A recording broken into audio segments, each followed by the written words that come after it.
Hello, are there any questions?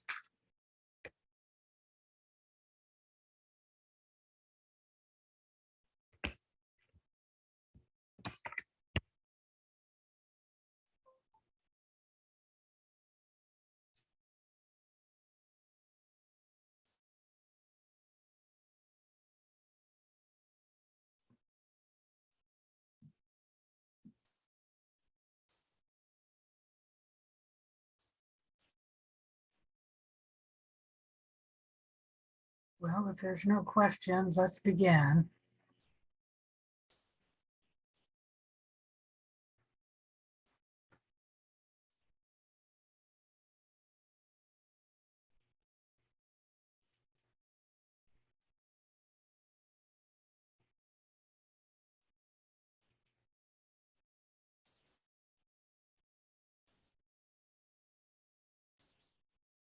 You should be able to see my screen now. Can somebody confirm that you're seeing my screen and hearing me?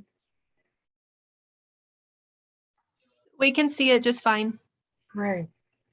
All right, so today we're supposed to finish chapter 2 and start chapter 3. Hopefully many of you took the practice quiz. Let me look into that. I think you can still take it, just late.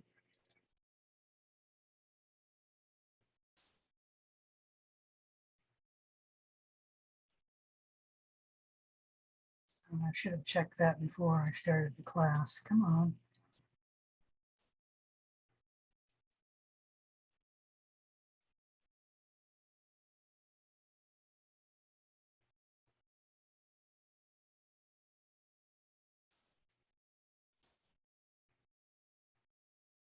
I'm not sure why, but my computer is acting a little slow today.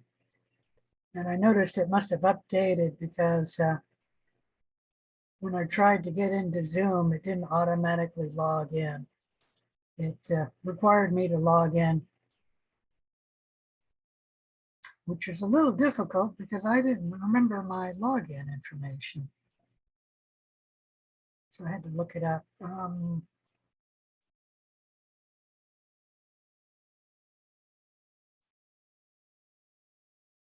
Let's go ahead and take a look at that one.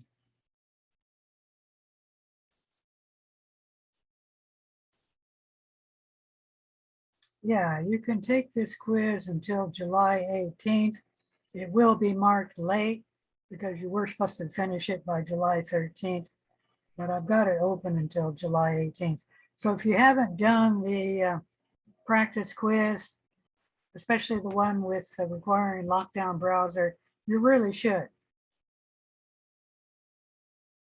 Any questions about any of that? All right, I think that's it for what I wanted to talk about. We will be having a lab today and we'll be talking about lab module 3.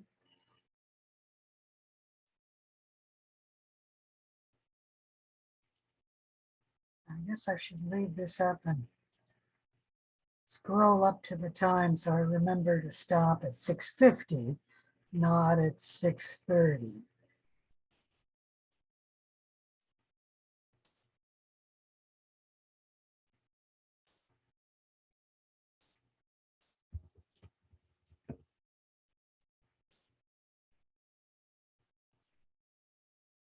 All right, so this should be the last slide we talked about.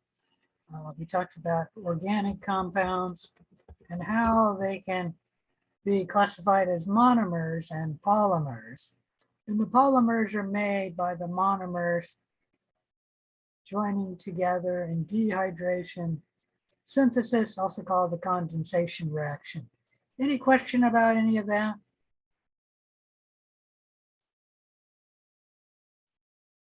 All right, if there's no questions, then let's talk about the 4 biological molecules. These are also called the molecules of life because you do not find them except in something that is alive or was once alive. The first of the biological molecules we're going to talk about are carbohydrates. These include sugar, different sugars, starch, and other complex carbohydrates. They are important as energy sources for all living things, or at least most living things. And they're important for the structure of your cells, as well as they're important in building nucleic acids, meaning that carbohydrates are a building block for nucleic acids. Carbohydrates consist of carbon, hydrogen, and oxygen.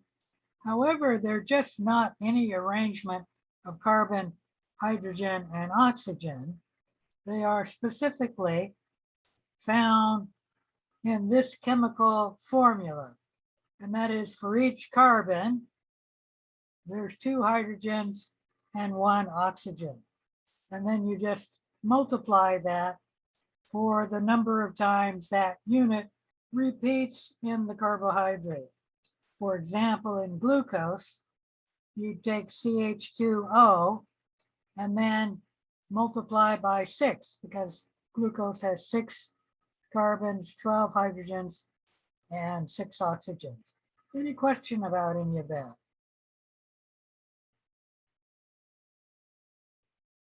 So carbohydrates include simple sugars, which is or the complex carbohydrates, which tend to be strings of simple sugars linked together. Carbohydrates can be classified into 3 major groups based upon their size. Monosaccharides, the smallest carbohydrates, disaccharides, and these are just 2 monosaccharides hooked together. And then the polysaccharides, which are many monosaccharides hooked together. Any question about any of that?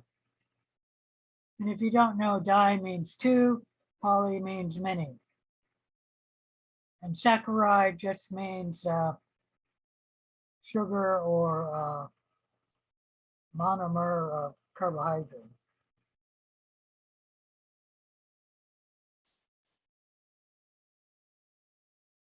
So the first of the carbohydrates we're going to talk about are monosaccharides. These we call simple sugars. And all of them have between 3 and 7 carbon atoms. However, mostly monosaccharides have either 5 or 6 carbon atoms, like both glucose and fructose have 6 carbons. And then there's one sugar we will talk about in a little bit that has 5 carbons, and that would be ribose or deoxyribose. Any question about any of that? Well, monosaccharides are sweet and they're all water soluble. The disaccharides tend to be sweet, and they're formed just by joining 2 monosaccharides in a dehydration synthesis.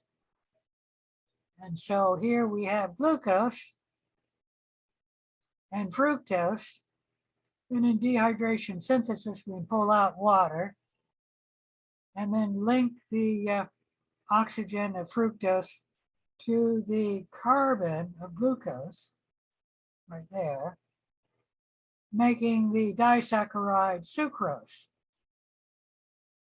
And if you don't know, sucrose is table sugar, the sugar you normally find on somebody's table.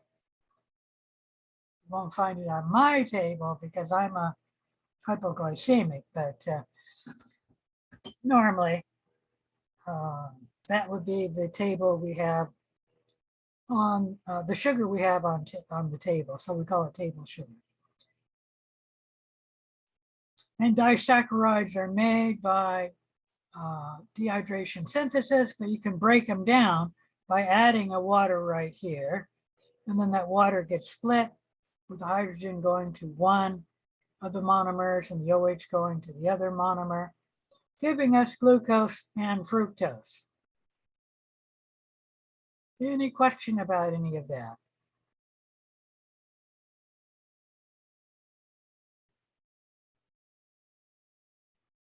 Let me state that the carbons in carbohydrates may be linked in a linear fashion,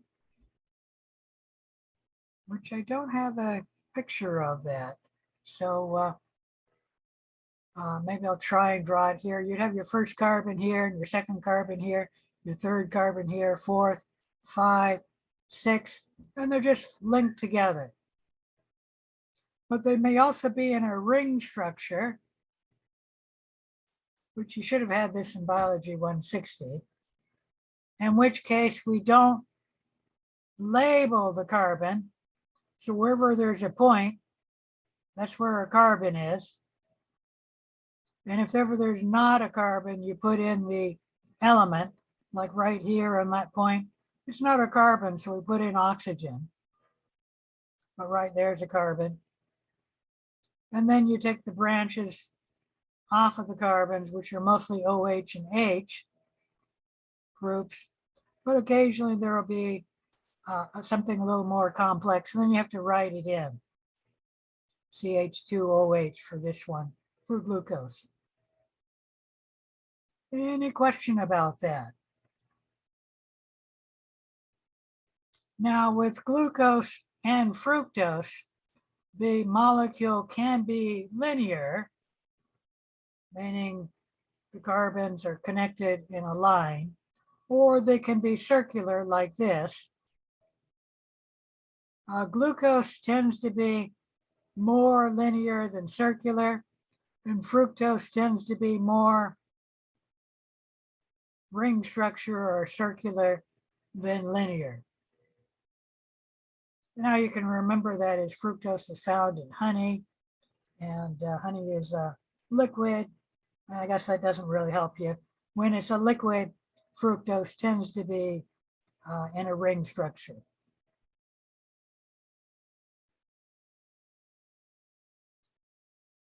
That's not terribly important, but just for your information.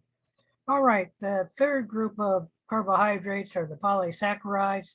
They consist of many monosaccharides. They can be straight or branched chains. Starch, shown here, is mostly a straight chain molecule of glucose, just hooked together one after the other. Some other examples of carbohydrates, which are polysaccharides, are glycogen, which is similar to starch. I think I've got a picture of it here. Yeah, it's similar to starch, but the chain branches. So here we have glycogen, and it's branching here, and then the chain goes on and branches here. Glycogen is how animals store glucose in their liver and in their muscle cells. Plants don't tend to have glycogen. They store glucose as starch. That's where we get cornstarch and potato starch. Or they will store it in fruit, actually as fructose, which is not a polysaccharide. There are some exceptions, like sugar beets and sugar cane will store the carbohydrate as table sugar. And some other examples of complex carbohydrates include cellulose and chitin. We won't talk about chitin, but I'll talk about cellulose in just a moment. Some starchy foods shown here. I think everybody knows bread, cereal, pasta, rice, potatoes are starchy foods, but actually beans and chestnuts are too. And that is about 1/3 of the weight of beans is carbohydrates, largely starch, and the same with chestnuts. About 1/3 of the weight's carbohydrates. It's just that these foods, beans and chestnuts, have more protein in them, and so we think of them as a protein source. But actually beans and chestnuts are only about 1/3 protein. So they're close to a third protein, a third carbohydrate, and a third fat. Any question about any of that? Excuse me here. I need to get a drink of water or something.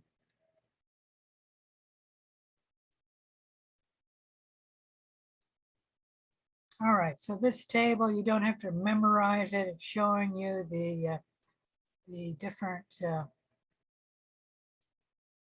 carbohydrates, starch, mostly a linear chain, just glucose one after the other. Glycogen, similar except that it's going to be branching. Cellulose is actually very similar to starch. See if I can blow that up.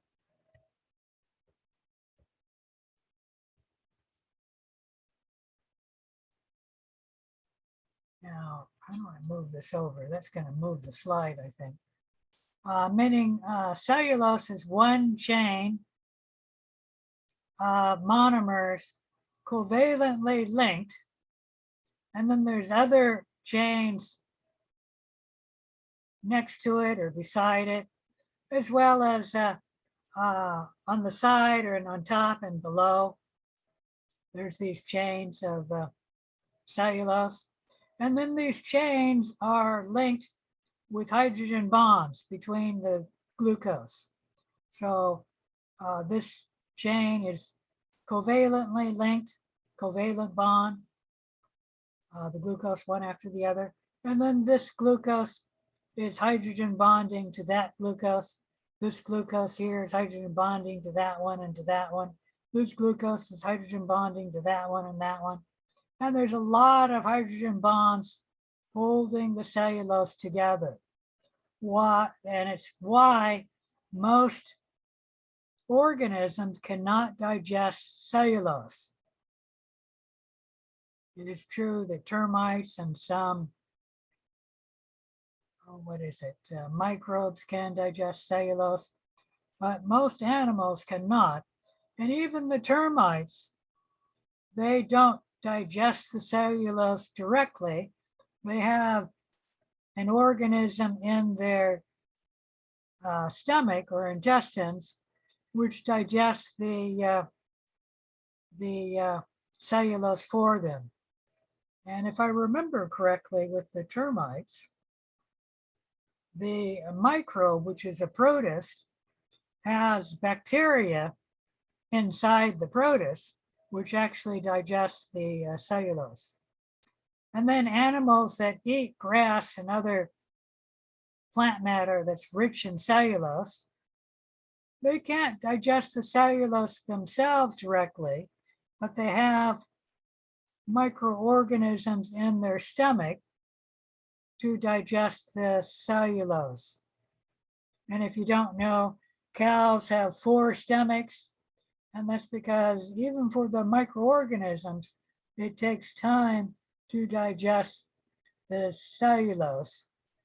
And so the cow has 4 stomachs to give the food the time it needs for the microorganisms to digest the cellulose and break it down into glucose. And then the microorganisms share that glucose with the cow. Any question about any of that?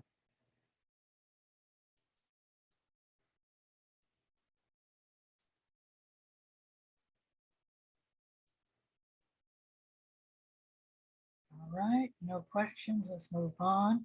Let's move on to lipids. They consist of carbon, hydrogen, and oxygen. But unlike carbohydrates, lipids are mostly carbon and hydrogen. They do have some oxygen, but very little oxygen. They are mostly nonpolar and insoluble molecules in water, meaning they are hydrophobic. There is one exception, and we'll talk about that in a little bit. They are structural molecules, and they store energy for cells and for organisms. In fact, if you wanted to see some lipids, which is storing energy for your body, just look at your belly. you've got lipid there. And lipids are also the primary components of the cell membranes. There are three types of lipids: simple lipids, complex lipids, and steroids.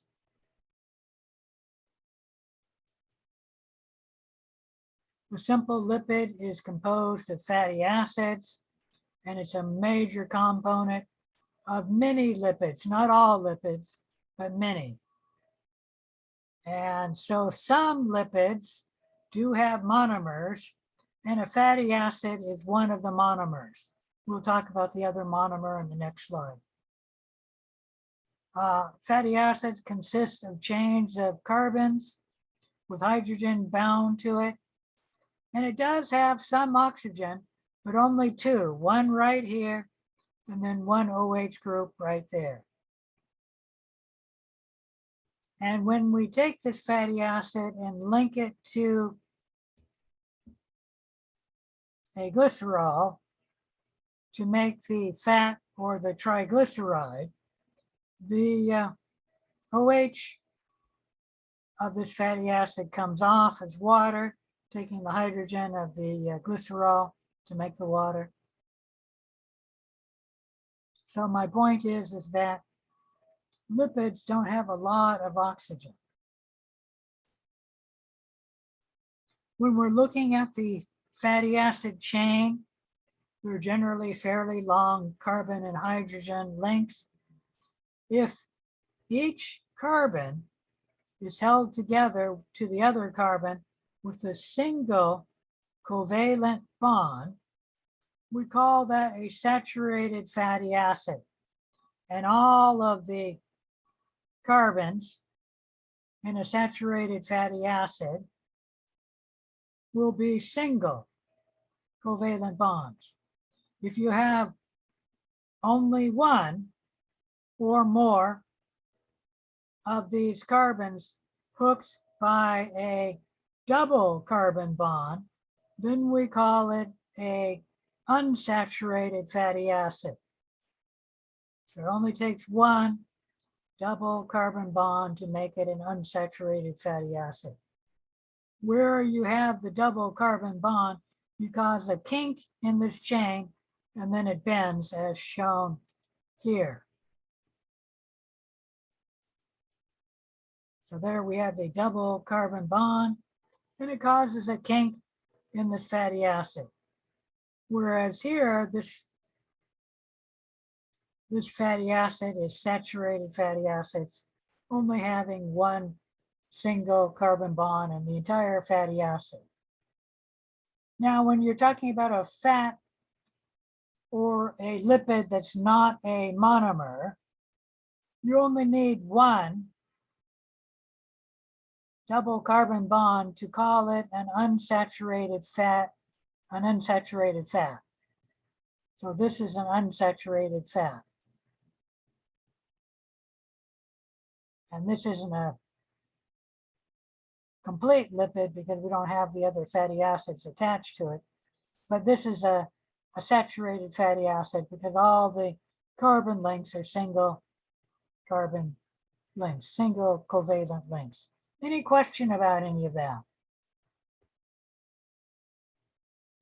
All right, so I mentioned that with many lipids, they're made up of monomers. And the two monomers that make up the lipid are a fatty acid and glycerol. And the fatty acids combine to the glycerol to make a triglyceride, or this is what we call a fat, triglycerides.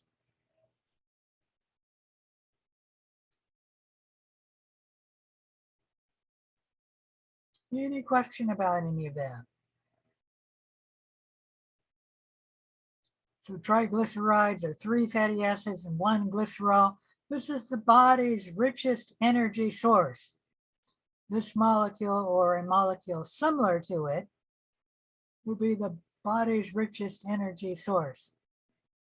And so, for example, if you're in a cold environment, freezing environment, you have to walk a long distance, like 20 miles to civilization, something like that, and you wanted to carry some food with you that would give you the best energy to stay warm, triglycerides or fats would be the best food for an energy source, meaning you get more energy out of it than any other food source per gram of the food source. It's not necessarily the healthiest thing to eat, but fats are the richest energy source. And then fats are how animals store lipids or adipose, meaning if you were to eat a high calorie diet, doesn't matter if it's high in carbohydrates, high in protein, or high in lipids, the excess would be converted into lipids, made into triglycerides, and then stored as adipose in animal cells or animals. Any question about any of that? And this is a simple lipid, a triglyceride. Another simple lipid we need to talk about is a phospholipid, and it's unusual because it does have fatty acids and glycerol, so it does have monomers. Oh, I forgot to mention that not all lipids are made up of monomers. Many of them are, but not all lipids are made up of monomers. Fats and phospholipids are made up of monomers. A phospholipid has two fatty acids and then a phosphate group attached to it. And there is a glycerol that is what everything is connecting to. It's just this glycerol, instead of having a fatty acid attached here, it has a phosphate group. Phospholipids are an unusual lipid because this portion of the lipid is nonpolar and hydrophobic, and this portion of the lipid, the phospholipid, where the phosphate is polar, and this portion is hydrophilic, meaning it dissolves in water. This makes this molecule biphasic, meaning it can be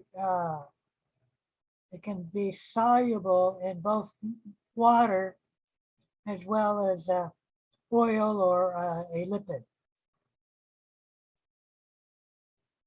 There aren't too many molecules which are biphasic. The one that you're most familiar with is soaps and detergents. And the reason why they clean our laundry better is the detergent is both lipid soluble and water soluble, although detergent doesn't have a phosphate group on it, but it'll have a polar region.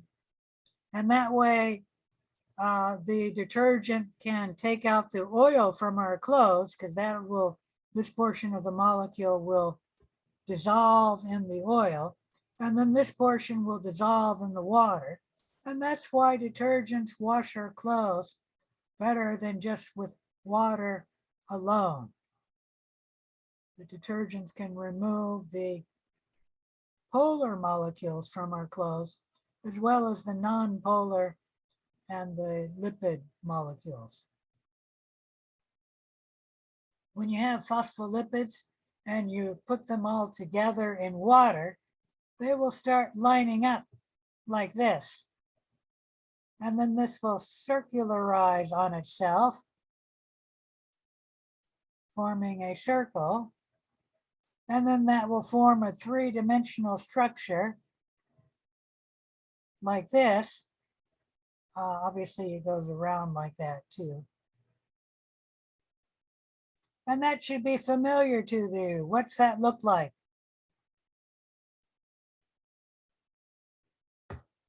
Come on, I'm sure somebody knows.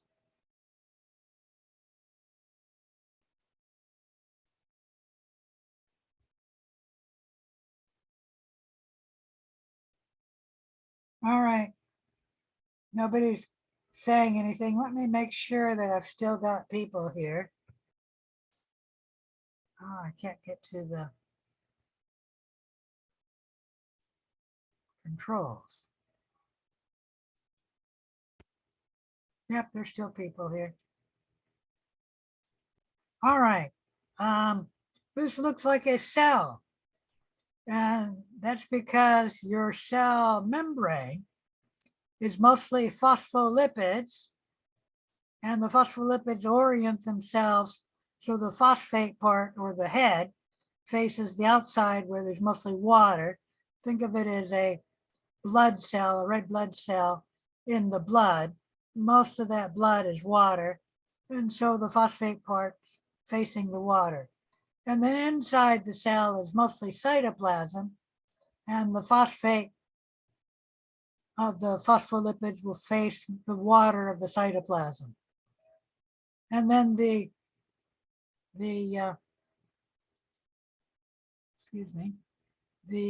fatty acid portion of the phospholipid will be inside in a bilayer, making the cell membrane.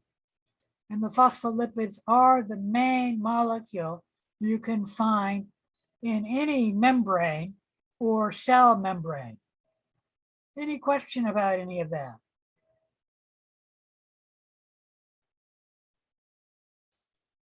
All right, we were talking about lipids, and there's one category of lipids which is not made up of monomers, and that is the steroids. The sterols are similar to a steroid. A steroid is 4 interconnected ring structures of carbon, and it's a strict, what's the word I'm looking for? Structure that doesn't tend to bend or fold. What's the word I'm looking for? Rigid. It's a rigid structure. If there's an OH group on the steroid, like right here, we then call it a sterol. So steroids and sterols are very similar. The only difference is a sterol has an OH group on it. The most important steroid or sterol is cholesterol, which is shown here. And cholesterol is actually in the cell membrane of animal cells like this. And the cholesterol gives strength to that membrane. So cholesterol will be a molecule within the cell membrane of animals, and it gives strength to the membrane. Plants don't need cholesterol to give support and strength to the membrane, the cell membrane, because plants have a cell wall, which gives support and strength to the cell, including to the cell membrane. So you only find cholesterol in animal tissues because cholesterol is only found in animals. It is not found in plant matter or plant tissue that you were to eat, including very fatty plant tissue like avocado or olives. No cholesterol in either one. All right, any question about not carbohydrates, lipids? If not, let's move on to proteins. They are an essential part of cell structure and function. You can find proteins in most areas of the cell, including the cell membrane. Proteins may be structural proteins found in bone, muscle, or hair. giving support to the structure. Proteins may be structural proteins found in the cell membrane. They may be enzymes which speed up chemical reaction. They may be transport proteins which move chemicals across the cell membrane. They may be regulatory proteins which regulate body functions, like a hormone in a child, making the child grow. Proteins may be responsible for movement. Why our muscles move is because of proteins in our muscles, or why we can walk, or why a flagella swims in media or water because of the protein that moves. Proteins are also responsible for some bacterial toxins, and we'll talk a little bit about that later in the term. And then lastly, proteins can be antibodies, which are proteins that help defend an animal against an infection. Any question about proteins? All right, proteins consist of a monomer, which we call amino acids. And I should mention that proteins are the most complex of the biological molecules, mainly because instead of just having a handful or even a dozen different monomers, which are the building block of the protein, proteins have 20 different monomers that make up the protein. And these we call amino acids. All amino acids have this shape where we have our central carbon, and bound to that central carbon is a hydrogen. And on one side of the central carbon, we have the amino group, NH2. And on the other side, we have the carboxyl group, the COOH group. And then bound to that carbon is what we call a side group, given R, to the abbreviation R, because R can stand for any organic chemical structure. So it can be essentially anything. And we have 20 different R groups because each different R groups determines what amino acid you have. For example, tyrosine has this R group. You should know the generalized structure for amino acids, meaning that it takes on this general shape. You do not need to know the different R groups, okay? But I'm going to show you, I think, a few of the different R groups. So the simplest R group is glycine. Not you need to know that, where the R is replaced by a hydrogen. And then we have another one where R is replaced by methyl group, CH3. And this is a branched methyl group, a branched chain. These molecules are, they're nonpolar in the R group.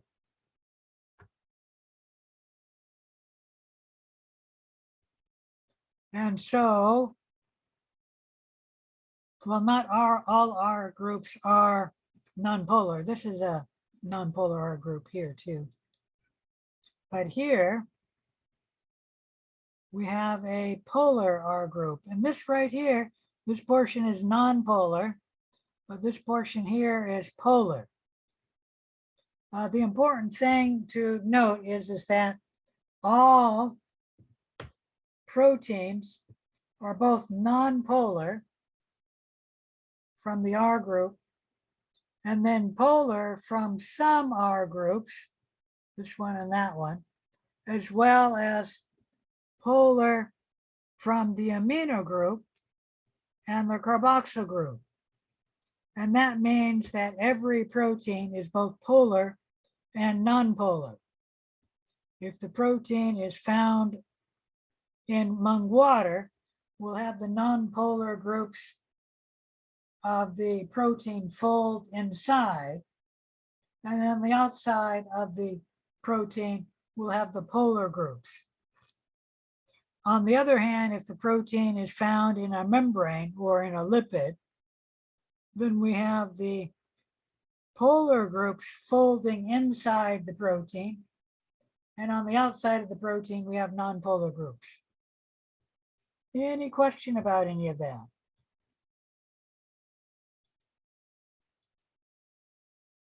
So proteins are amino acids linked together, one after another. And this linkage is called a peptide bond.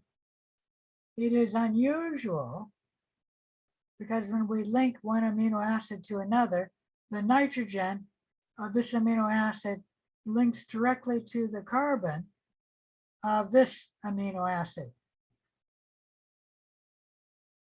forming a carbon-nitrogen bond.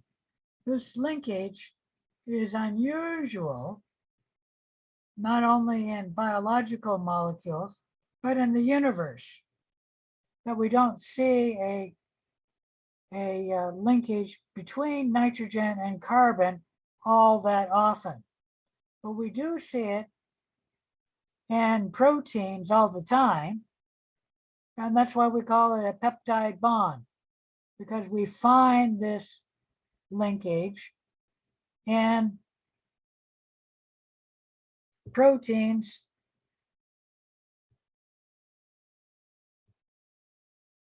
or in peptides. So a peptide is a short chain of amino acids. And when the protein is being formed, while it's still being formed, you can't call it a protein until the last amino acid has been added on to the growing polypeptide chain. So once the last amino acid is added, we can then call it a protein. But before the last amino acid is added, we call it a peptide. In fact, it's called a polypeptide. Any question about any of that?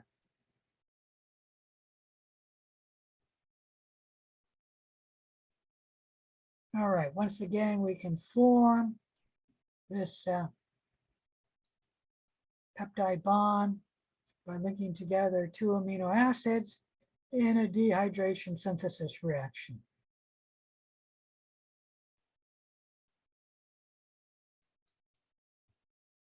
All right, proteins have 4 levels of protein structure. And let me see if I can get this to open. It won't open anymore from PowerPoint directly, so I gotta open it from another window.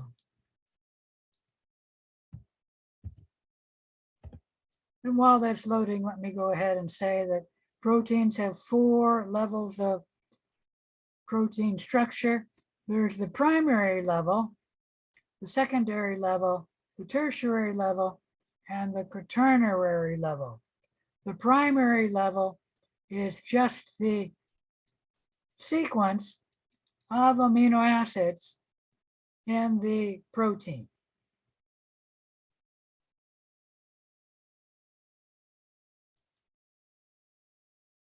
Oops, wrong one. Looks like we're going to get a commercial first. Oh, no, we don't. In this video, we're going to talk about the structure of proteins. And what basically is a protein? A protein is a polymer consistent of many amino acids. So each amino acid represented by the circle is a monomer that forms the protein. Whenever you have many amino acids, it's also called a polypeptide. And the bond that connects each individual amino acid residue is a peptide bond. So let's talk about the individual structure of an amino acid. So an amino acid has a chiral carbon with a hydrogen attached to it, and it has an amine group attached to it as well. And then it has an R group and a carboxyl group. Now I'm going to draw another amino acid right next to it.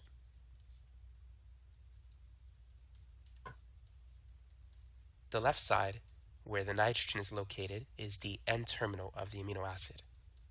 The right side, that has the carboxyl group, is the C-terminal of the amino acid. Now, these two amino acids can react with each other in a condensation reaction where we're going to lose water, and we're going to connect the two amino acids into one molecule. So once water is removed, we could form a peptide bond. This is also called a dehydration reaction because you're losing water. And so this is going to be the new product of the reaction. So let's see if I can fit it in here. So this oxygen is gone. So now we have a nitrogen. Let me take out H2O.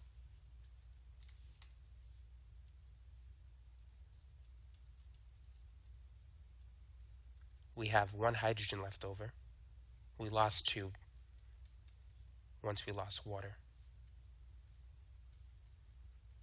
So this is a dipeptide because we have two amino acids combined. And so this amide bond that we see here, that is the peptide bond. We formed a bond between the carbon and the nitrogen atom. So whenever you combine two amino acids to form a peptide bond, you're forming a covalent bond, which is hard to break. Now let's talk about the different levels of protein structure. There's 4 levels that you need to know: the primary structure, the secondary structure, the tertiary structure, and finally the quaternary structure. Now the primary structure is simply based on the sequence of the amino acids found in the protein. The sequence determines the shape of the protein. If you replace just one amino acid with another, it will completely change the shape of the protein. So the shape and its function is primarily determined by the sequence of amino acids. The secondary structure describes the localized shape of a protein. And there's 2 of them that you need to be familiar with: the alpha helix and the beta pleated sheet. In the alpha helix, you could see that it's stabilized by hydrogen bonds. The NH group of one amino acid interacts with the carbonyl group of another amino acid. And each turn contains about 3.6 amino acid residues. Now here is a visual illustration of the beta pleated sheet. Just like the alpha helix, it too is stabilized by hydrogen bonds between the carbonyl group of one amino acid and the NH group of another amino acid. Next up, we have the tertiary structure, which represents the 3-dimensional complete folding pattern of the protein. And so here's a visual illustration of it. So we could see some areas is just a straight chain. Here we have an alpha helix, and here we have a beta pleated sheet. Now, the tertiary structure is one individual subunit. When you combine multiple subunits, you create a quaternary structure. So hemoglobin is an example of that. It has 4 individual subunits, 2 alpha subunits and 2 beta subunits. So hemoglobin is a protein with a quaternary structure. And so that's basically it for this video. Hopefully it gave you a basic understanding of proteins and the 4 levels of structure that they have. Thanks for watching. All right, any questions? Does your plugin fade too fast? Try No questions? All right, let's talk a little bit about the 4 levels of protein structure. The primary level of protein structure is just the sequence of amino acids. Once the last amino acid has been added to the growing polypeptide chain, once the last amino acid has been added, we can then call it a protein. The secondary structure is when the nearby amino acids start interacting with each other so that all of the interactions are nearby, meaning interactions between similar amino acids. I think the video only talked about one interaction, and that is you can have hydrogen bonds forming between nearby amino acids. And that can happen in a helix or a beta pleated sheet. And then the third one, you don't need to know this, is a random coil. The point is that the secondary level of a protein structure are from the amino acids interacting with each other, but it's only the nearby amino acids interacting with each other. And for some reason, students often get this wrong.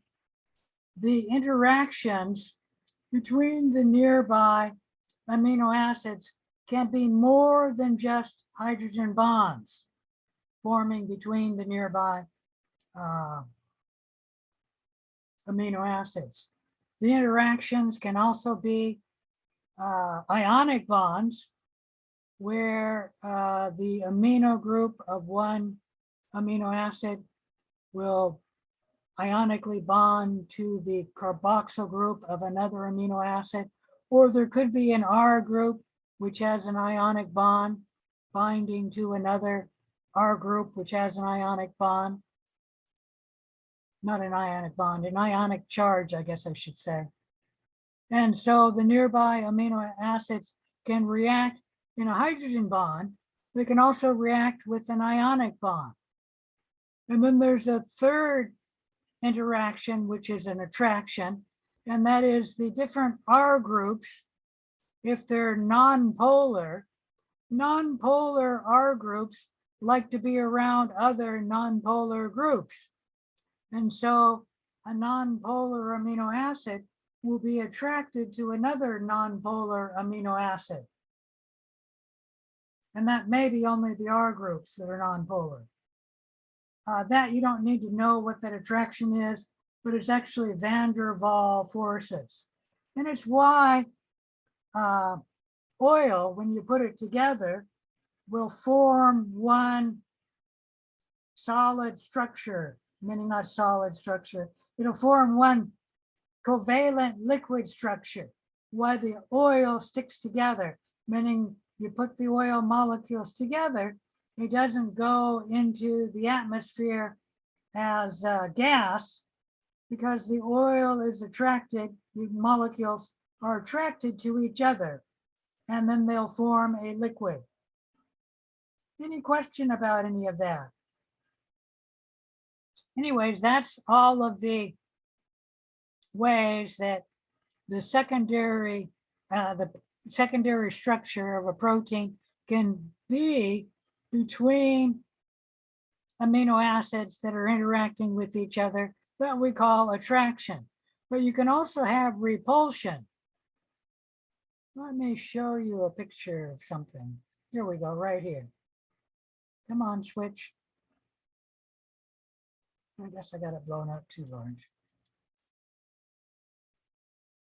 So these amino acids may be attracted to each other, but then these amino acids are repulsed from each other. And these would be attracted to each other, but this, and I don't know, that would be repulsed from each other. The repulsion can be from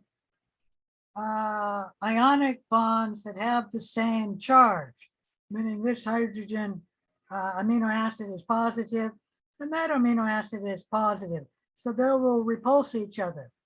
Another repulsion could be that this amino acid is polar and that one is nonpolar. So they will repulse each other. Any question about any of that? The tertiary level of a protein structure is when the amino acids react with each other, but it's not necessarily local amino acids which are being attracted to each other. Like right here, we have a amino acid at the end of the protein being attracted to an amino acid near the beginning of the protein. So that's an attraction.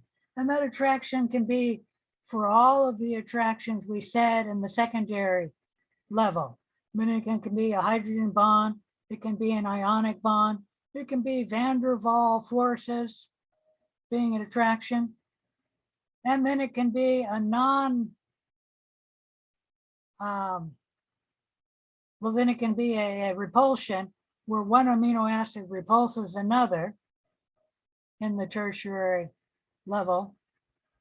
And that repulsion can be all of the reactions that are repulsing in the secondary level. It's just that they're not nearby amino acids. And that could be a polar amino acid being repulsed from a nonpolar amino acid, or it could be an amino acid that is ionic with a positive bond and another amino acid with a positive charge. And so they will repulse each other. Any questions about any of that? So the only difference between secondary and tertiary level that I've explained so far is the secondary level has the amino acids interaction happening between local or nearby amino acids. And in the tertiary, the interactions can be from amino acids all over the protein. Now, the tertiary level has one reaction that we do not see in the secondary reaction, and it's an attraction. Let me see if I have it shown here. Yes, it's shown right here. Let me blow it up. In the tertiary level of a protein, you can have a disulfide bridge form between two amino acids, and it's always between cysteine. So cysteine right here and cysteine right here has sulfhydryl groups on it. Let me see if I can draw that.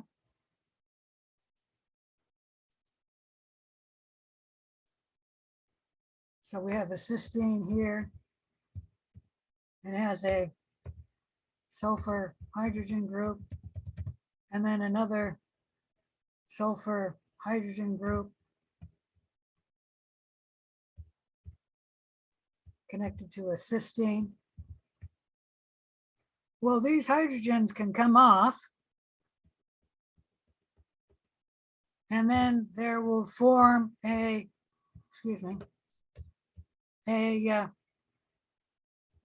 covalent, oops, didn't mean to do that. There will form a covalent link between the cysteines. This is a very strong bond between these amino acids.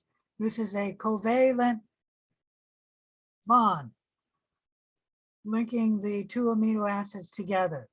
It's much stronger than a hydrogen bond.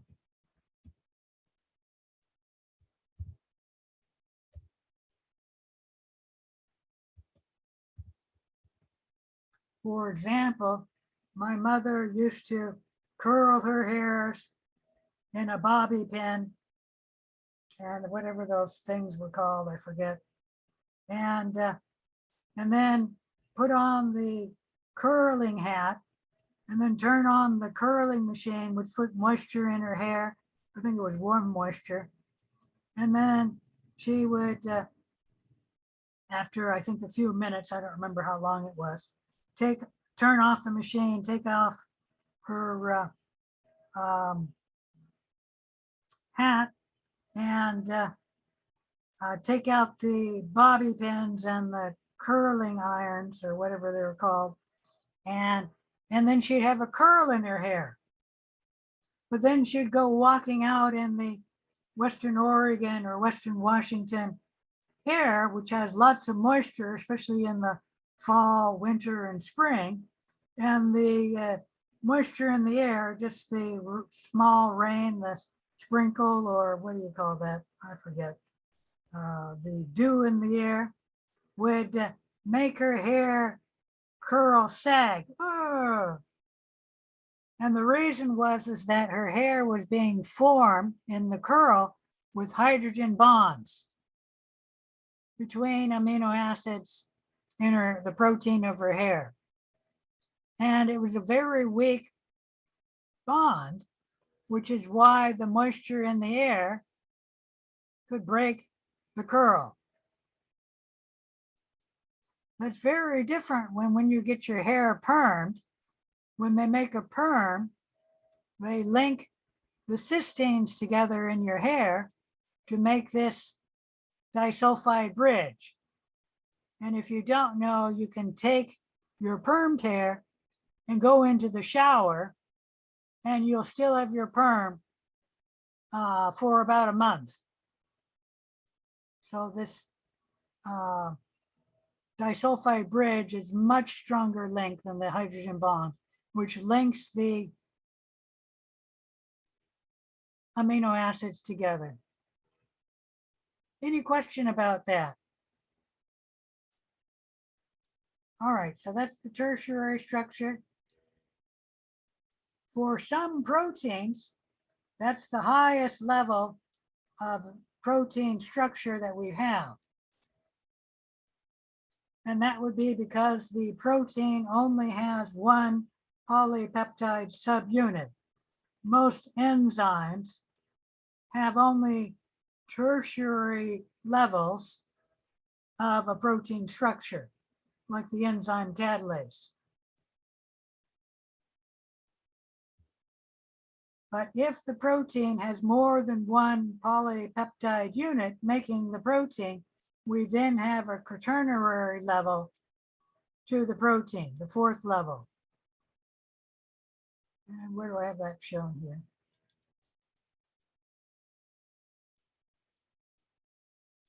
Up too far. Actually, I think I have it right here, so I'll go ahead and go.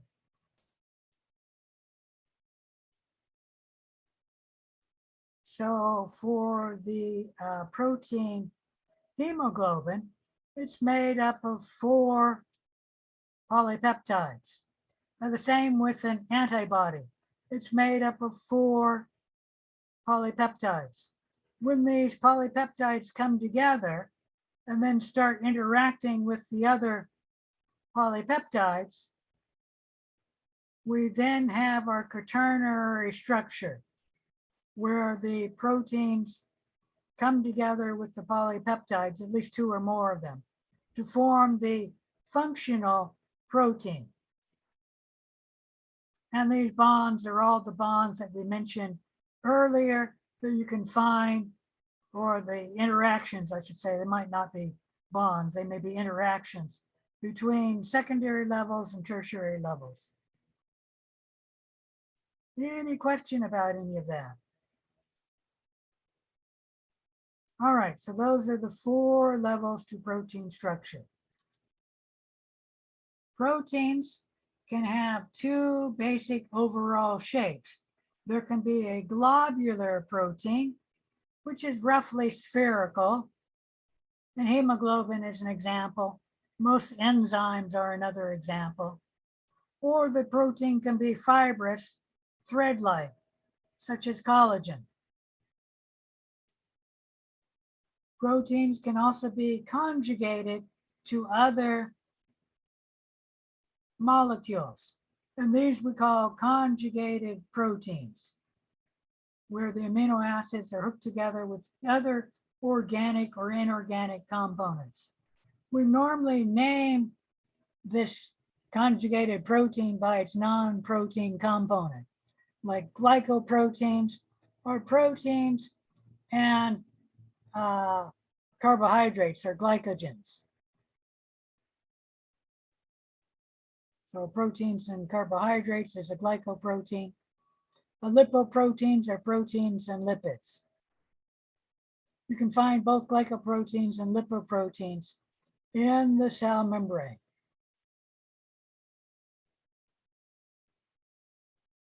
When we're talking about proteins, it's important to realize that a protein has to have its correct shape in order to function. And if the protein doesn't have its correct shape, then the protein won't be folded correctly and it may not function. And the functioning of the protein is important to its shape, which is dependent on the way the amino acids are interacting with each other. A protein that has lost its shape or is beginning to lose its shape, we call protein denaturation, where the protein's three-dimensional shape is broken or changed. You start breaking hydrogen bonds, you start breaking ionic bonds, you start interfering with the interactions between the amino acids. You can break the protein by forming hydrogen bonds. Like if you were to freeze the protein, you can have a hydrogen bond forming, which should not be there.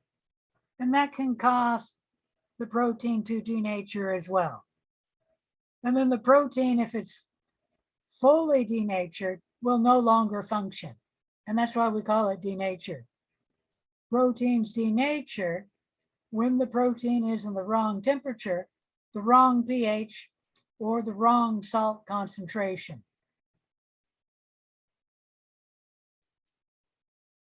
All right, any question about any of that? Any question about proteins? I should ask you a question.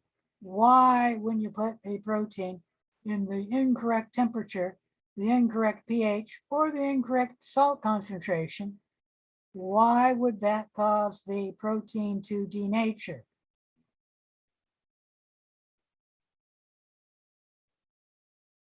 Come on, I'm sure somebody knows. Because it breaks the hydrogen bonds and so it's no longer functional. It could break the hydrogen bonds. Like if you were to heat up a protein, that definitely would break the hydrogen bonds. But as I mentioned, you can freeze the protein and that will form hydrogen bonds. And that would also cause the protein to denature. The important part is in the wrong temperature, the wrong pH, the wrong salt concentration, the amino acids will not be interacting the way they should.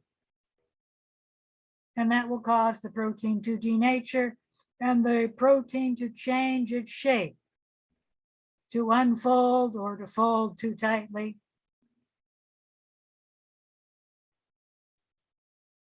So yes, you're correct. Nucleic acids are mainly DNA and RNA. DNA is deoxyribonucleic acid. RNA is ribonucleic acid. They are monomers consisting of three parts. A phosphate, oh, well, no, I guess I should say DNA and RNA are polymers made up of monomers, and the monomer we call nucleotides.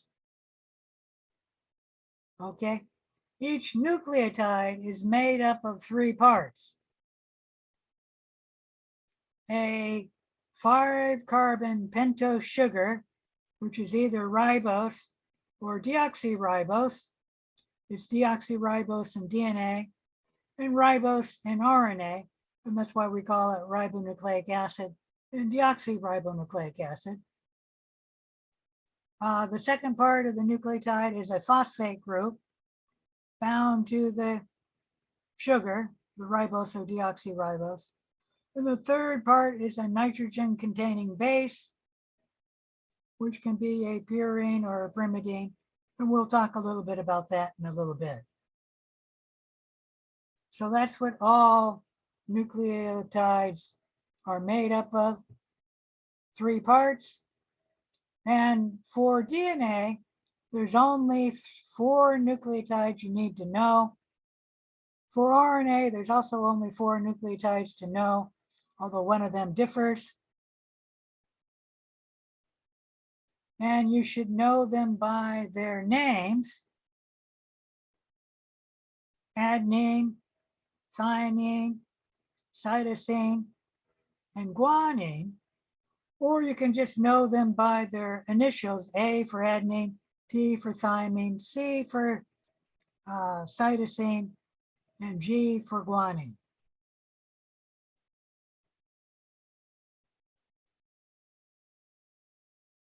Any question about any of that?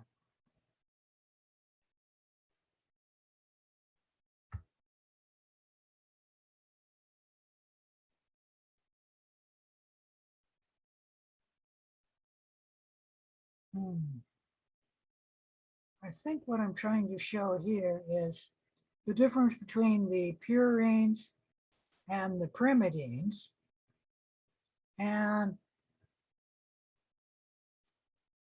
the easiest way to know a purine from a pyrimidine is for DNA. Pyrimidine has a Y in it, and all of the pyrimidines of DNA have a Y in it, meaning cytosine has a Y in it, thymine has a Y in it. And then the 4 nucleotides of DNA, A, G, C, and T, cytosine and thymine are the pyrimidines, and then the others are purines. That's the easiest way to know what's a pyrimidine and what's a purine. Now for RNA, it's a little different, and that is we have 4 nucleotides: adenine or A, guanine or G, cytosine or C, but we do not have thymine. We have uracil or U replacing the T in RNA. And for RNA, you have to remember uracil replaces the T, and that the T has a Y in it, so it's a pyrimidine. And so uracil is a pyrimidine. Any question about any of that?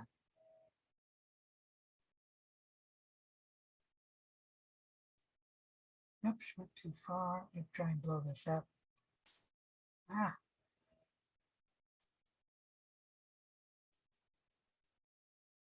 Now, in DNA as well as RNA that's being synthesized from DNA, which we won't talk about that yet, but DNA pairs with each other. And one strand of DNA, shown here, is held together by covalent links between the nucleotides in this single strand of DNA. But in the double strand of DNA, there are no covalent links linking the 2 strands together. It's simply hydrogen bonds holding the 2 strands of DNA together. And where the hydrogen bonds are between the nucleotides, which I'm trying to show you here. In the 2 strands of DNA, A always pairs with T, and C always pairs with G, and vice versa, meaning G always pairs with C, and T always pairs with A. The reason for that pairing is because of hydrogen bonds. The A forms 2 hydrogen bonds to T, and let me see if I have this shown.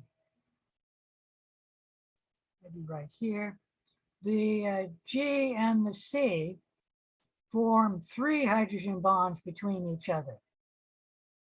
And that's why the C pairs with the G, because they can hydrogen bond. The C does not pair with A or T, because it cannot hydrogen bond to it. These we call complementary bases. Where do I have that?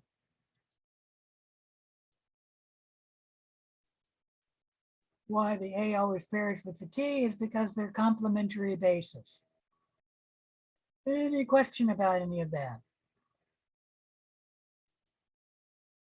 Here's a question for you. Hydrogen bonds are weak. And this hydrogen bond right here, the top one, can break and reform all the time. If this hydrogen bond breaks, and let's say that one below it also breaks, why is the DNA held together as a double strand if the hydrogen bonds can break and reform all the time?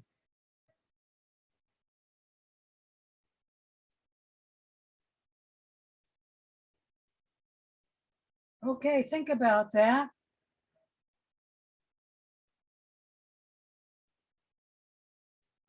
We actually say that DNA breathes because the hydrogen bonds can break and then reform.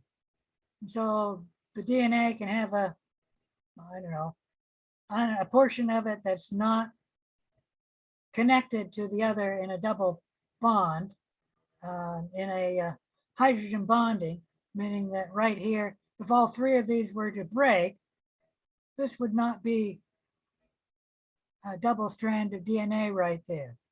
Only right here, because all 3 of these bonds are broken. And that we call breathing. Our DNA breathes all the time.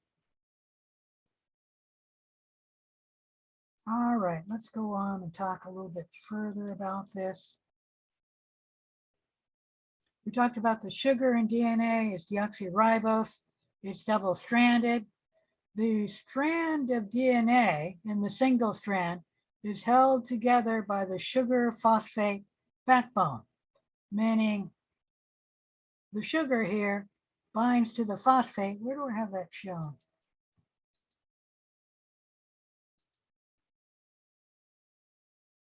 I don't seem to be finding where I have that shown. Nope. So I'll just go with right here. The sugar here binds to the phosphate, which binds to the sugar, which binds to the phosphate. And it's the sugar phosphate backbone, which holds a single strand of DNA together with covalent bonds. The bases are the steps on the ladder, meaning DNA looks like a spiral staircase ladder. The bases are the steps of the ladder, and they hydrogen bond to make the complete step. The bases do not hold the strand of DNA, the single strand of DNA together, but the hydrogen bond between the bases holds the 2 strands of DNA together. Any question about any of that? All right, in RNA, let me break this down.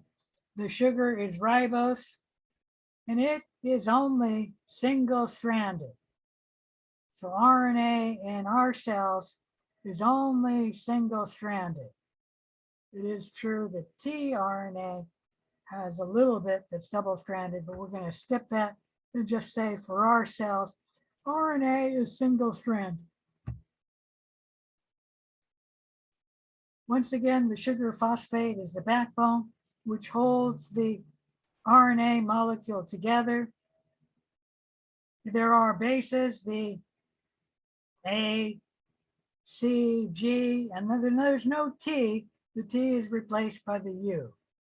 There are 3 major kinds of RNA in cells: transfer RNA, also called tRNA, messenger RNA or messenger RNA, and then ribosomal RNA or rRNA.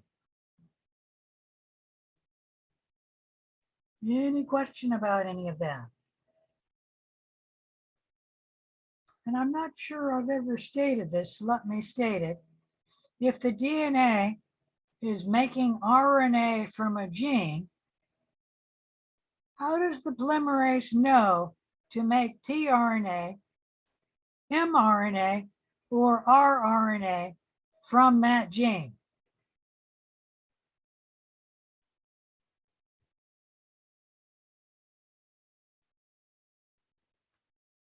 Come on, this is an important question. It might be a quiz question.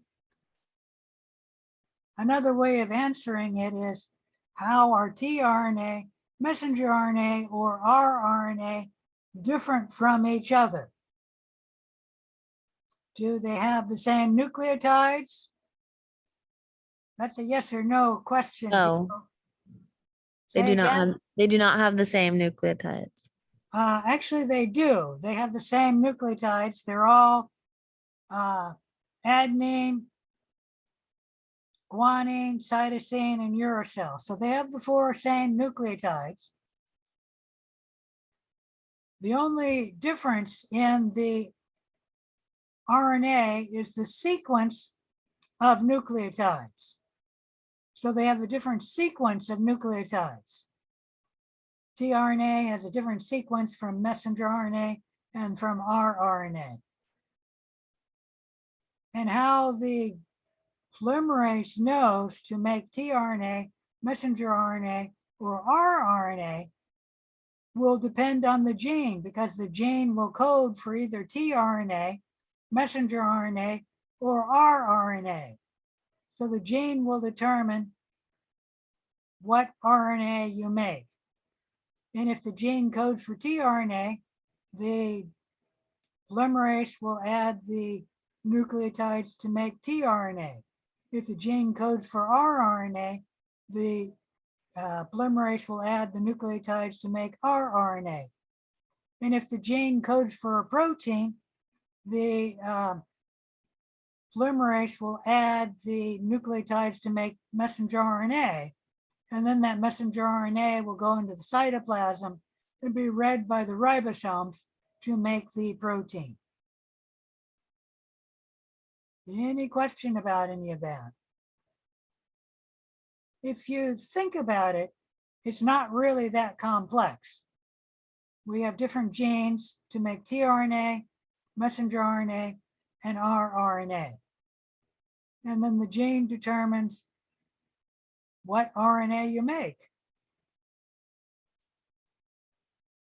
All right, the last part of nucleotides I'm going to talk about is ATP, adenosine triphosphate. It's a primary energy source for cellular activities. Cells, whenever they need energy, tend to get that energy from ATP. So ATP we call the energy currency of cells.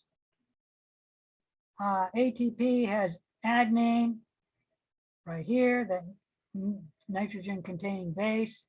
It has a, excuse me, a ribose sugar, and then 3 phosphates. This third phosphate and the second phosphate has a high energy link. And if the cell wants energy, it will break this phosphate off, and that releases a lot of energy. And the cell can use that energy for its energy needs. If the cell wants more energy, it can then break this phosphate group off.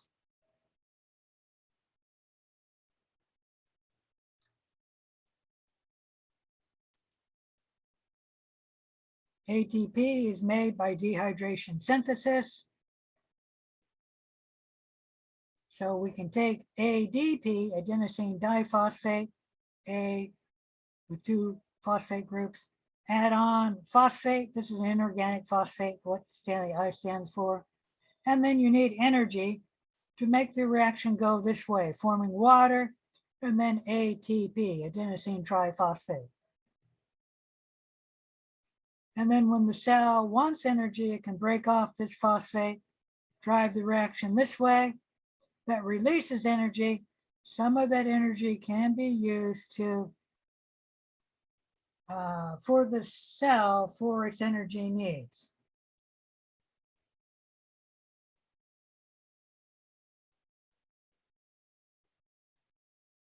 Like for example, when our cells make complex carbohydrates or complex proteins, we break ATP to release the energy that the cell needs to make the complex carbohydrate or the complex protein.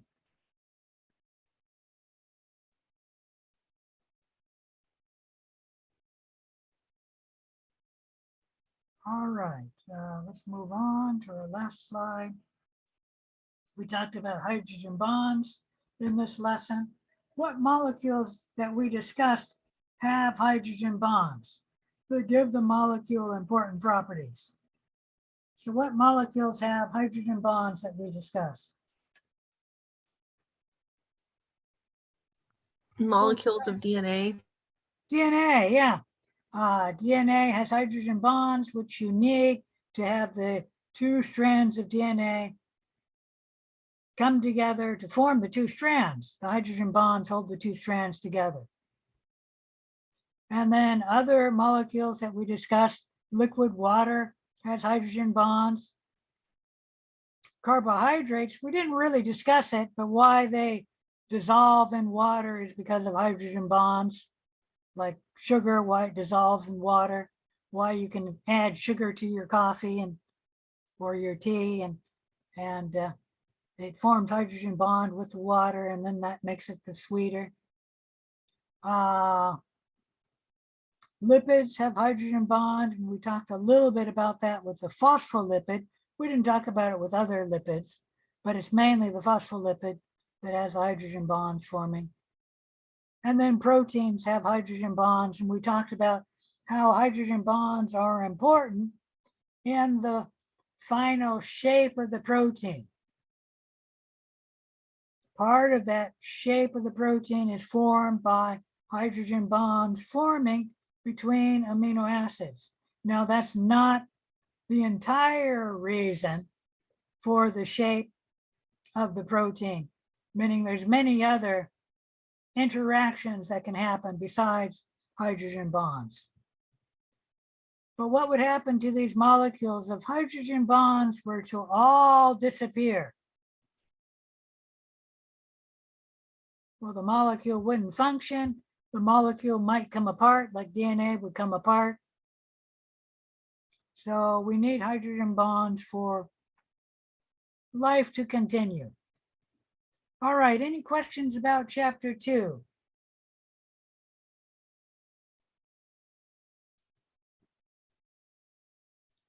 If not, let's begin chapter 3.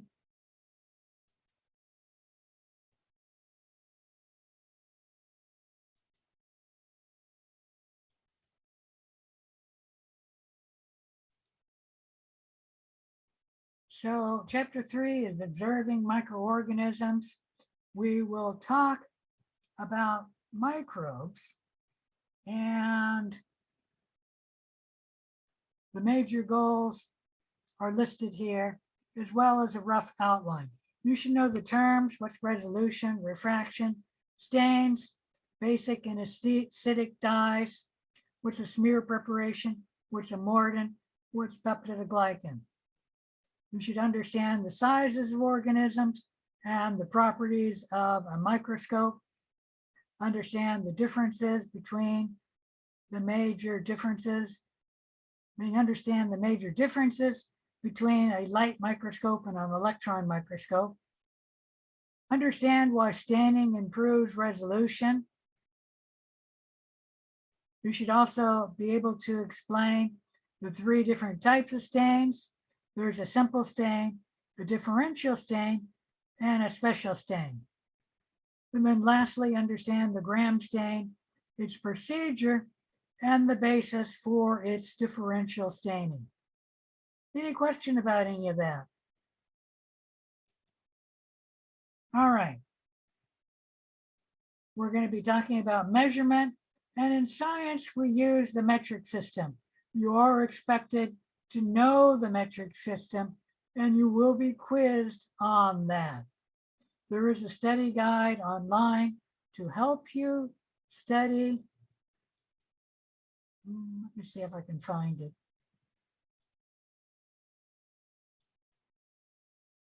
There we go. Metric quiz 1, which you might have trouble getting this to open. Now I got it to open right here. It's better though if you open it in a separate window so you don't have it in Canvas. And then start the quiz. Try, be careful not to download anything.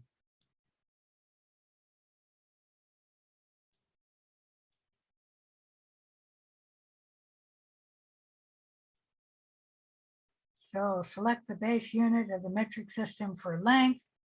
It's not liter, it's meter.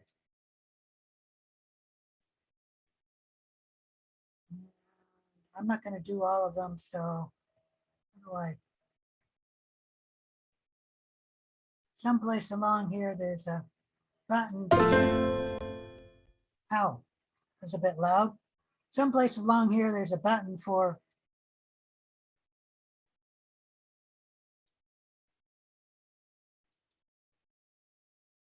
getting that to show you the answers.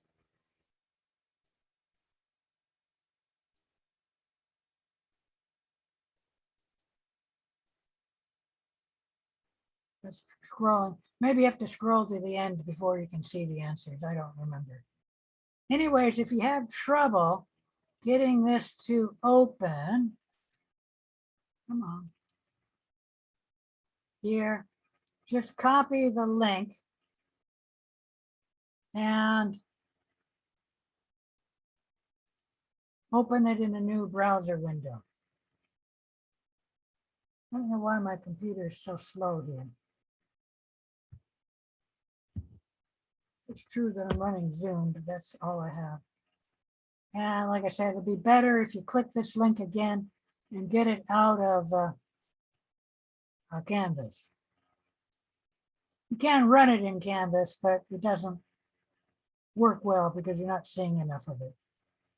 Anyways, that's something to help you study with. You should know the units of the metric system, and I've mostly got them shown here. You should know a kilometer. Oops, went too far. A meter.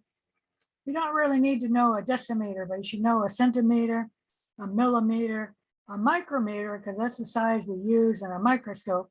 And then you should know a nanometer, because that's the size that an electron microscope can measure.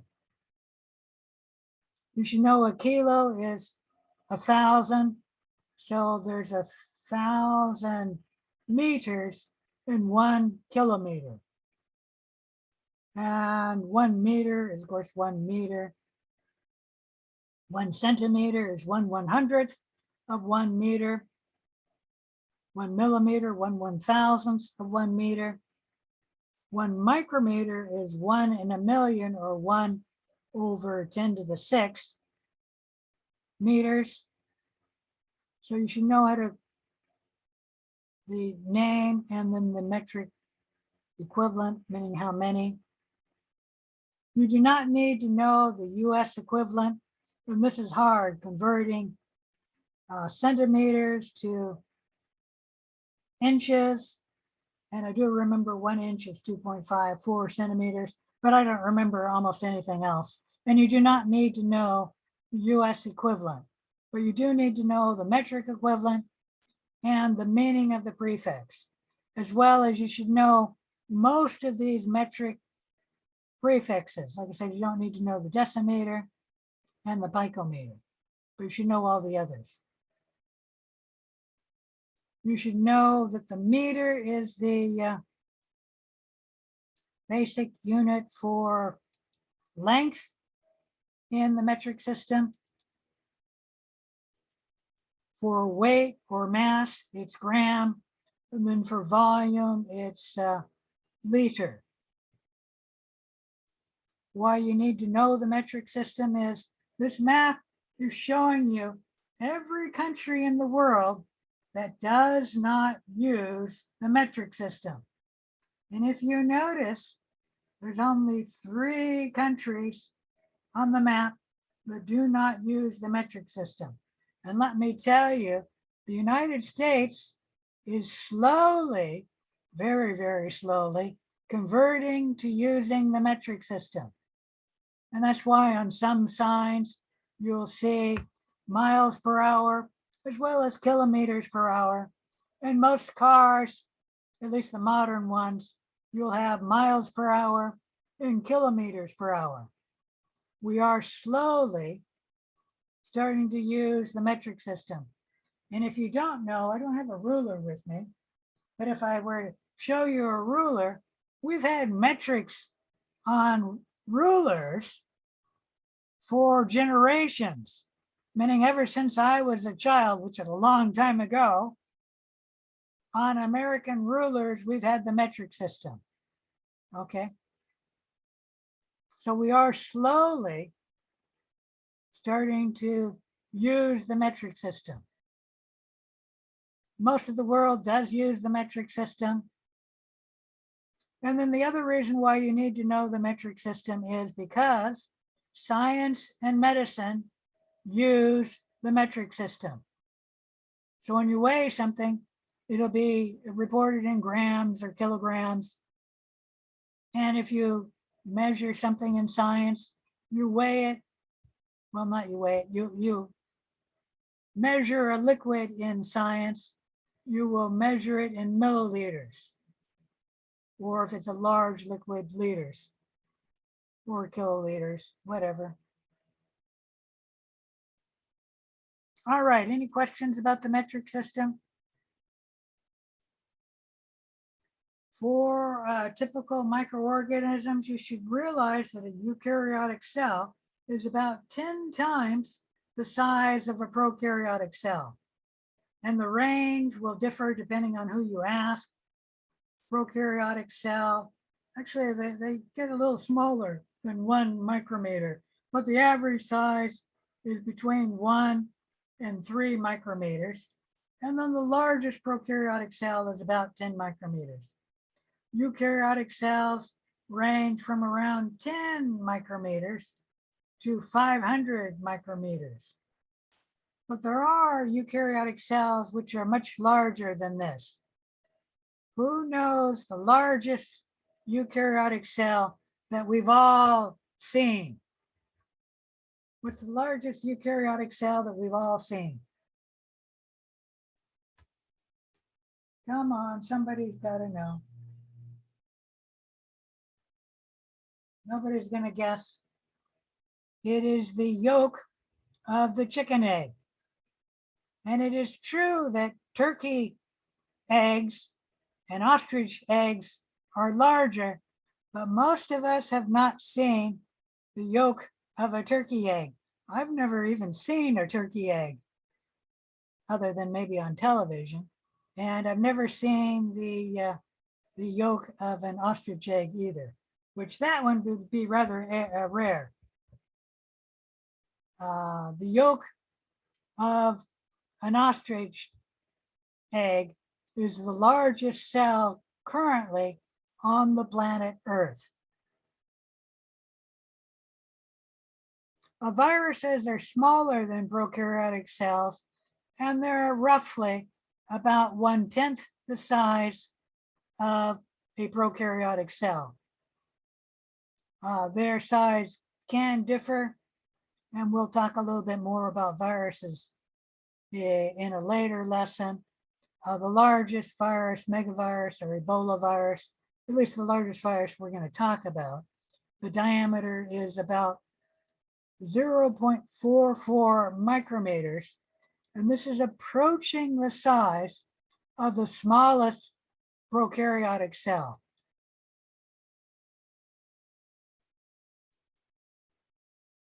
You should know the size of things for this lesson as well, and I've already talked about that. You should know the relative rank. A person is bigger than an egg cell, like a chicken egg, bigger than a frog cell, which is about the smallest thing we can see with our eyes. You then need a microscope to see things. Eukaryotic cells, bigger than bacteria or prokaryotic cells, bigger than viruses, bigger than large molecules like proteins, bigger than small molecules like water, bigger than atoms. You should know the light microscope, and you should be able to mention all the parts of the light microscope that are labeled here, not necessarily here, because I'm not going to ask you about the path of the light or the prism. But there are two types of microscopes: a simple microscope, which I'll show you in the next two slides, or a compound microscope. Let me show you a simple microscope. A simple microscope only has one magnifying lens. So all it is really is a super duper magnifying lens. A simple microscope has two magnifying lenses, the ocular lens and the objective lens, both of which magnify the specimen. So a compound microscope have always two or more magnifying lenses. The total magnification is the ocular lens times the magnification of the objective lens. So the total magnification is the multiplication of the ocular lens times the objective lens. The ocular lens usually doesn't change on a microscope, but the objective lens can change. And typical compound microscopes have a 4x objective lens, a 10x objective lens, a 40x objective lens, and a 100x objective lens. The 100x objective lens magnifies the specimens 100 times. For most compound microscopes, the ocular lens is 10 times. So for most compound microscopes, the total magnification for the highest magnification you can get from that compound microscope is 10x times 100x, or 1,000 magnification is the total magnification. Any question about any of that? All right. A simple microscope only contains one lens. And if you recall, this is the simple microscope that Antony van Leeuwenhoek made.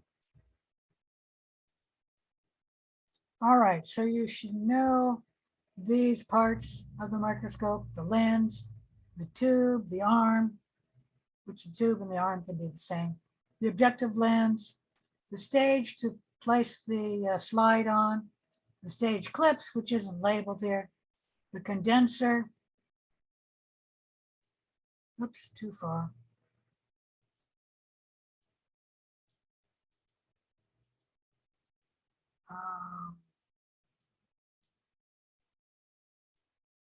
In this microscope, this is the condenser, and then the iris diaphragm is down here. On some microscopes, that'll be reversed, where the iris diaphragm is above the condenser. The illuminator, that's the lamp.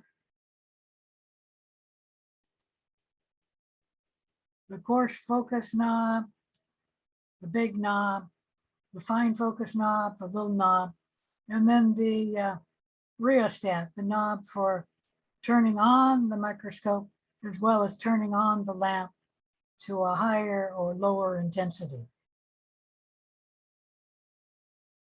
You should know the names and then what they do. Like the objective lens magnifies, the stage holds the slide, the condenser what that does is it focuses the light in a cone, and then the iris diaphragm opens and closes to vary the size of the cone of light, which controls the amount of light entering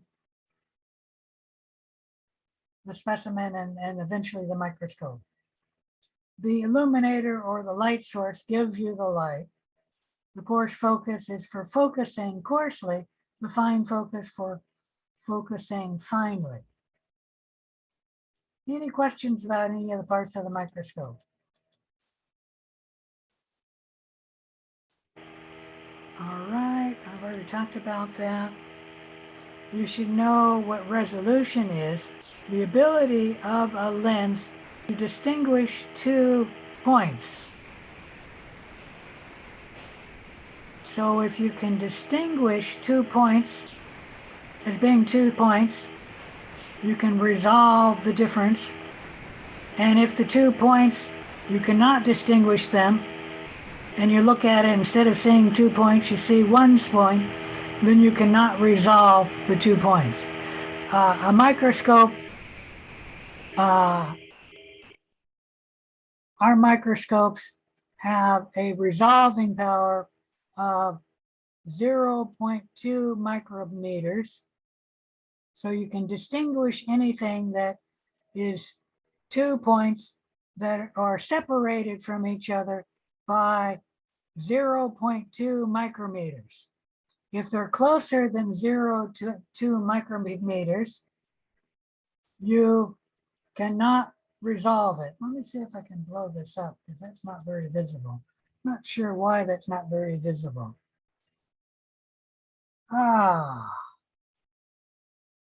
Trying to see if I can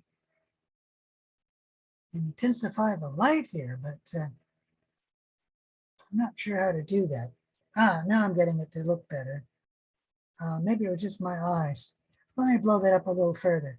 So this are 2 points, and when you magnify them under a microscope, you actually can see them as 2 distinct points. They're very close together, and they're very small, so they're not going to be very clear, but you can distinguish them as 2 points. These 3 points, on the other hand, you cannot really distinguish them as being separated from each other, and that would be this region here. And so we cannot resolve these 3 points.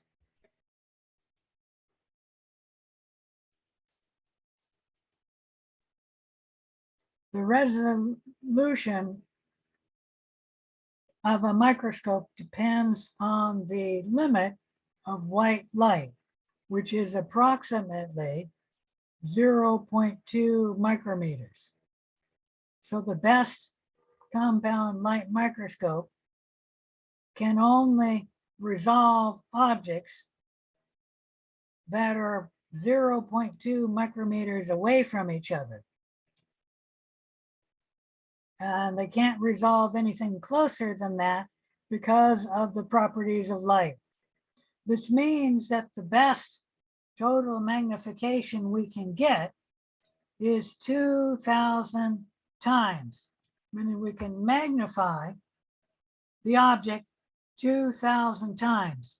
Any magnification beyond 2,000 times will not give you better resolution, because you're magnifying greater than the property of lights allow you to magnify. Any question about any of that?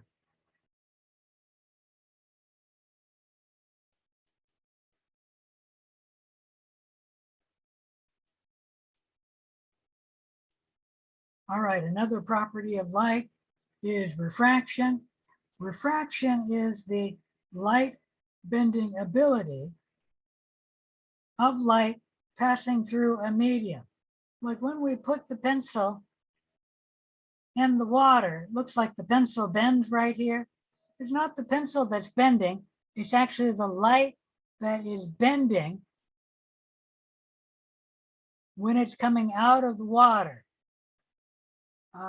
whenever light moves from one medium to another, as long as the two media do not have the same refractive index, the light will refract or bend. And that's why it looks like the pencil bends right there at the surface of the water. Any question about any of that? The light bending properties of water is very important for life. Like when a bird is looking at a fish in the water and the bird wants to catch the fish, it knows that light refracts at the surface of the water. And so, although the fish is right here, the actual position of the fish, it looks like that the fish is going to be here because of the refraction of light. And the bird knows that the fish is not where it looks like it is, and it knows to put its claws down deeper to try and catch the fish. Any questions about any of that?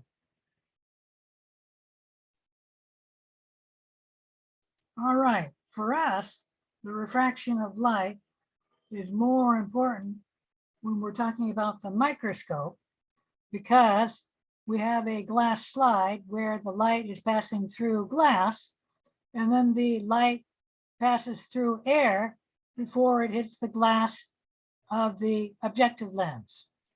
And that means that light can refract both here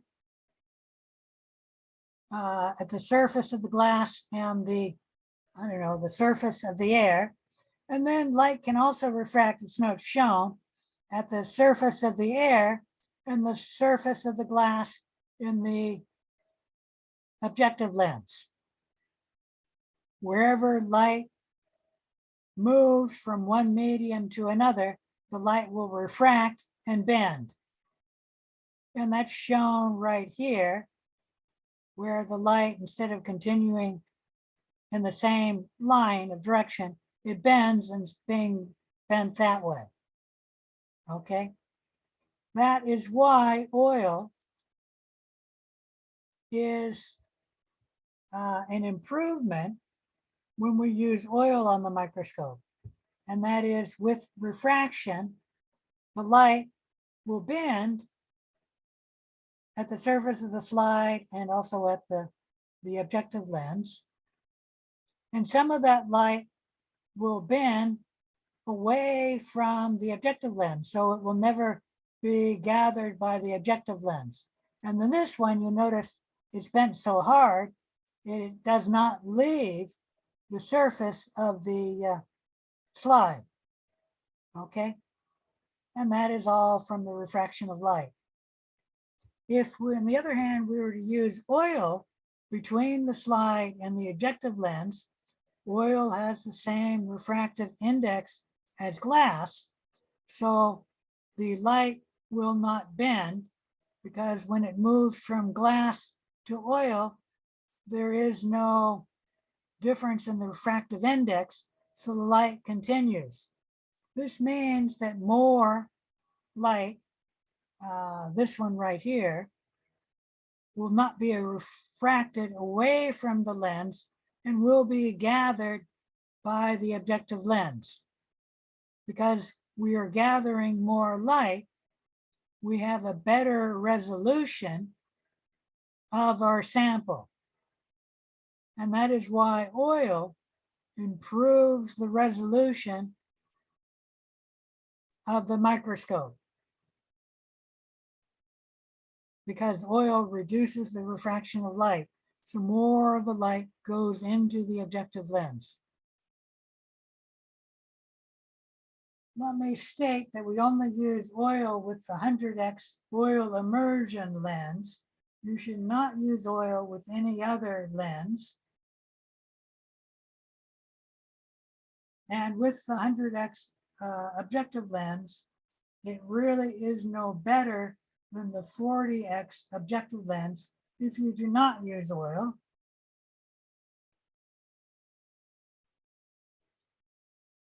And it's much easier to use the 40x lens than the 100x lens if you're not using oil. So you should not use the 100x lens unless you're using oil. Any question about any of that?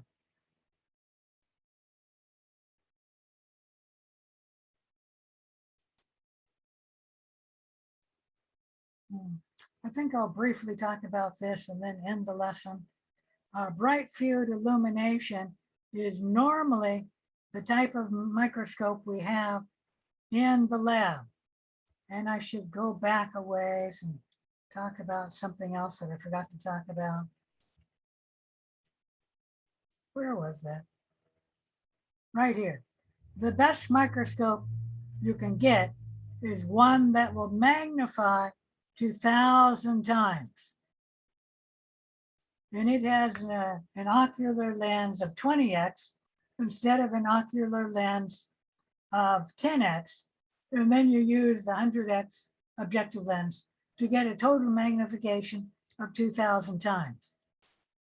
That's the best microscope you can buy, the best microscope that you can make, okay? And the reason why that's the case is the limitation of light, not the limitation of the microscope.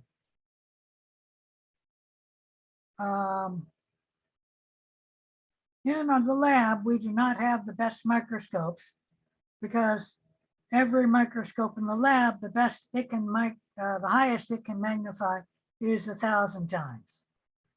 So I just needed to state that. Let's come back to bright field illumination. This is the way the microscopes we use in the lab. And what they do is you have a light source and the light comes from the light source through the specimen to the objective lens. And then we can see the specimen from the light reaching our eye. The specimen looks bright because light is coming through the specimen. And then the background, which is the glass slide, looks very bright because all of the light from the light is coming through the glass slide to reach our eye. That is bright field illumination. Dark field illumination differs. I'll blow this up a little bit. And that is the light comes from the light source, but we have an opaque disk which stops the light from directly coming from the light source, coming to the specimen, coming to our eye. Let me shrink that just a little bit.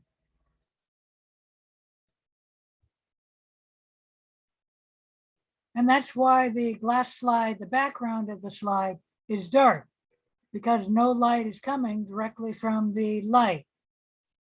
And that's why it's dark. All the light is blocked by the opaque disk. Now the specimen is lit up, although it is darker than this specimen. What's happening is the light is coming from the lamp, but the refracted light is hitting the specimen, and then the refracted light is coming up to the ocular lens. So the light is hitting the specimen, and then the specimen is refracting some of that light into the ocular lens. And that's how we can see the object with dark field illumination. Any questions about any of that? You only need to know the concept of dark field illumination. I won't quiz you on the specific details of it. Are there any questions before I end this lesson?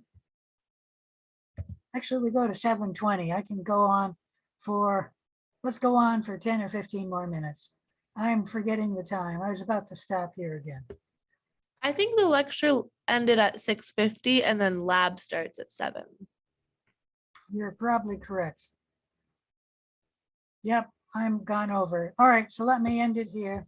My apologies for going over today. That's okay. Thank you. In the future, just remind me when it's 6:50 that the class is ending. Okay, sounds good. All right. I'll Thank you. see you guys in the lab. All right. Bye.